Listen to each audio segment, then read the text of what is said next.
જય શ્રી કૃષ્ણ મિત્રો, રાધે રાધે. સ્વાગત છે તમારું એક નવા જ વિડીયોમાં. તો આવી ગયા છીએ તમારા માટે એક નવો જ વિડીયો લઈને. વિડીયો ગમે તો લાઇક કરજો, શેર કરજો.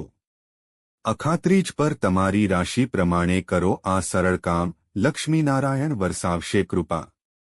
અક્ષય તૃતીયાના દિવસે ભગવાન વિષ્ણુ, માતા લક્ષ્મી અને ધનના દેવતા કુબેરની પૂજા આરાધના કરવામાં આવે છે. સાથે સાથે જો વ્યક્તિ પોતાની રાશિ મુજબ આ દિવસે કેટલાક ખાસ ઉપાય કરે તો ધન, આરોગ્ય અને પરિવાર સંબંધિત સમસ્યાઓ દૂર થઈ શકે છે.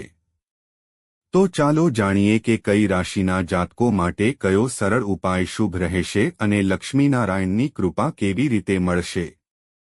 પરંતુ તે પહેલા તમે પણ ઈચ્છતા હોય માતા લક્ષ્મીના આશીર્વાદ તમારા ઉપર પણ બન્યા રહે તો કોમેન્ટ બોક્સમાં જય લક્ષ્મી માતા જરૂરથી લખજો અને વિડીયોને એક લાઇક કરીને અમારી ચેનલ શ્રેષ્ઠ વાતોને સબસ્ક્રાઇબ કરવાનું ભૂલશો નહીં. તો વિડીયોની શરૂઆત કરીએ જરા પણ મોડું કર્યા વિના. ક્યારે છે અક્ષય તૃતીયા? દર વર્ષે વૈશાખ મહિનાના શુક્લ પક્ષની તૃતીયા તિથિએ અક્ષય તૃતીયાનો પાવન પર્વ મનાવવામાં આવે છે. આ વર્ષે 30 એપ્રિલ 2025ના રોજ અક્ષય તૃતીયાનો તહેવાર ઉજવાશે. નંબર 1. મેષ રાશિ. ઘઉંનું દાન કરો અને સાંજના સમયે તુલસીના વૃક્ષ નીચે ઘીનો દીવા પ્રગટાવો. નંબર 2. વૃષભ રાશિ. કુંડામાં પાણી ભરીને દાન કરો. આવું કરવાથી ઘરમાં શાંતિ અને સુખ સમૃદ્ધિ આવશે. નંબર 3. મિથુન રાશિ. લીલા મગનું દાન કરો. આવું કરવાથી બુધ દેવની વિશેષ કૃપા મળે છે. નંબર 4. કર્ક રાશિ. ઘડામાં પાણી ભરી ચણા અને ગોળ સાથે દાન કરો. આવું કરવાથી જન્મકુંડળીમાં બુધ અને ગુરુ ગ્રહ મજબૂત બને છે. નંબર 5. સિંહ રાશિ. જરૂરિયાતમંદને કાળી છત્રી દાન કરો.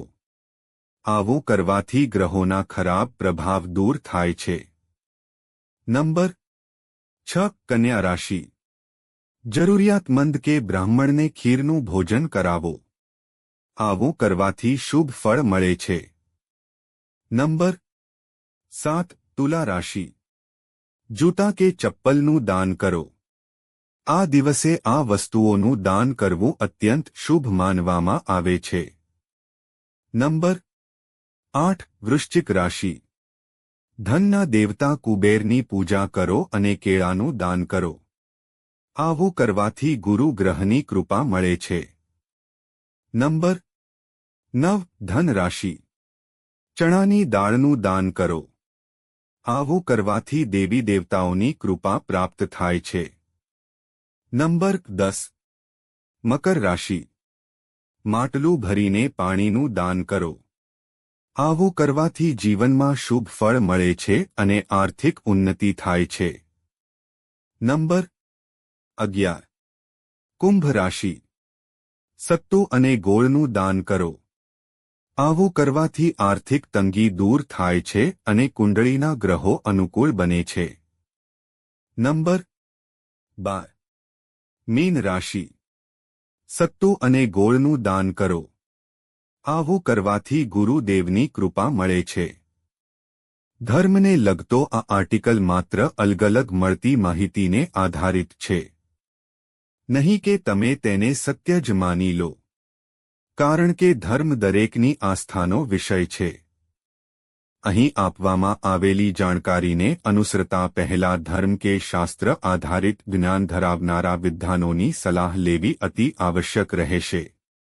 નહીં તો કોઈ મુશ્કેલી સર્જાય તો જવાબદારી અમારી નહીં રહે. કારણ કે આ આર્ટિકલ ફક્ત આ વિડિયો પબ્લિશ કરવામાં આવ્યો છે. આ તમામ માહિતી જનહિતને ધ્યાનમાં રાખીને આપવામાં આવી રહી છે. તમારી આસ્થા અને આસ્થા પર જ્યોતિષ અને ધર્મના ઉપાયો અને સલાહ અજમાવો. વિડિયોનો હેતુ માત્ર તમને વધુ સારી સલાહ આપવાનો છે. અમે આ સંબંધમાં કોઈ પણ પ્રકારના દાવા કરતા નથી. મિત્રો, વિડિયો ગમ્યો હોય તો લાઇક કરજો, શેર કરજો અને હા, અમારી ચેનલ શ્રેષ્ઠ વાતો પર નવા હોય તો અમારી ચેનલ શ્રેષ્ઠ વાતોને સબસ્ક્રાઇબ જરૂરથી કરી દેજો. આભાર. જય શ્રી કૃષ્ણ.